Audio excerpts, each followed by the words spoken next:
Hi there. In this video, I'll show you how to create a drop-down list in Google Sheets.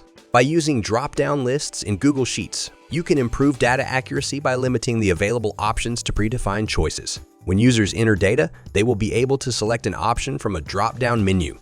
So let's get started. Here I have a list of cars from different manufacturers and their corresponding prices. First, I'll create a drop-down menu with data from the first column. Click Data and select Data Validation. Now I'll select the cells where I want to use data validation. Then choose the criteria. If you select the drop-down criterion to create your menu, you need to input all the items manually. Choose this option if you want your list to be static. I'll select drop-down from Arrange because I have already added a list of items to the first column. I want to create a drop-down menu from the first column, so I'll select the first column but I'll exclude the header. When I click Done, Google Sheets will automatically create the drop-down menu. By choosing drop-down from Arrange, whenever you update the list, your drop-down will also update, helping you avoid human errors and save time. I can also assign different colors to the items if I want to make it more visually appealing. Now I want to create another drop-down menu, but this time I want its options to depend on the selection made in a previous menu. Once I choose a manufacturer, Google Sheets will restrict the choices available for the second drop-down menu. If I select Toyota, the options available in the second drop-down menu will be only Toyota vehicles.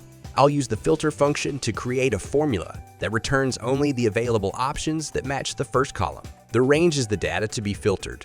In this example, it's the data from column B. The condition is the column or row containing values corresponding to the first column. It's the data from the first column that matches the value in cell F2. Here's the formula. When I select a car manufacturer from the menu in cell F2, the available car models will appear in column D. Now I'll create another drop-down menu in cell G2, pulling data from column D. As you can see, if I choose a car manufacturer now, Google Sheets will restrict the choices available for the second menu. When I choose BMW, for example, only BMW cars will be available. This is how you create a dependent drop-down list in Google Sheets. To learn more about drop-down lists in Google Sheets, click the link in the description below. If you want to learn more about Sheetgo, check out our other videos, subscribe to our channel, or visit sheetgo.com for more spreadsheet-based automation ideas. Thanks for watching and give us a thumbs up if you liked the video.